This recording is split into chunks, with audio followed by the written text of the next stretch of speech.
Hi, I'm Trisha Morris here at Club Scrap, and I'm so thrilled to show you this fun and easy, amazing project designed for our Club Scrap Lite members and releasing in our bookshelves collection.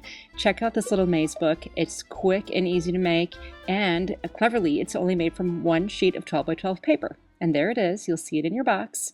And you'll need some sort of a scoring tool. I'm using a score pal, and I will score this sheet at 3, 6, and 9 inches. And then you'll rotate it one turn and repeat. Score vertically, in this case, I guess, at 3, 6, and 9 inches again.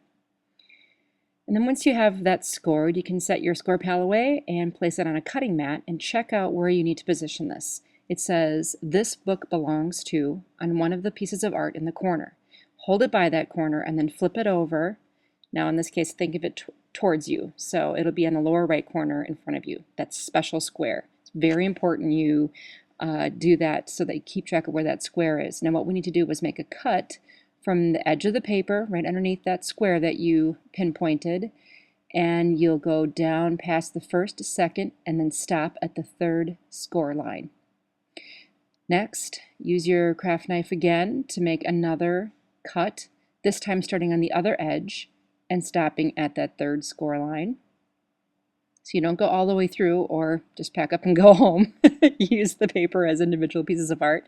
And then starting again at that same edge where you made your first score, and then stop when you reach the third horizontal line. And notice that I always work comfortably with my craft knife, and you'll end up with a W-shaped piece of paper. Now the amazing part of the project, start on that corner and then fold it over.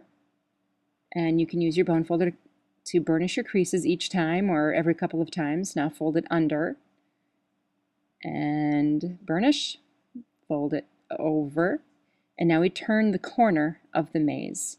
So after burnishing, just take that flap of paper and fold it under, just like that, and burnish.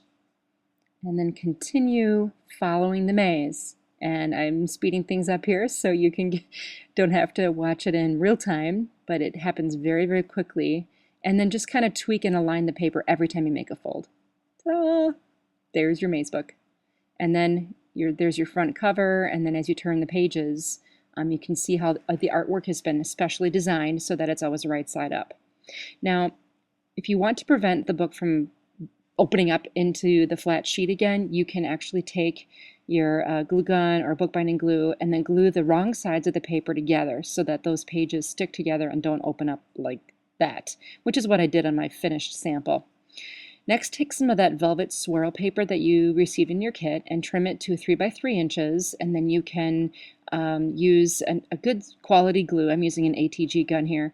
To glue those 3 by 3 inch squares to the book. Now don't worry about having enough paper. I've allocated it for it in the ALSB. Then in your cut aparts included in the collection, there are 4 pieces to choose from to layer onto the front of the book. And I've also taken 20 inches of the round wax cord included in your kit, trim that, and then attach it beneath or sandwich it in between the paper and the cut apart on the back side of the book.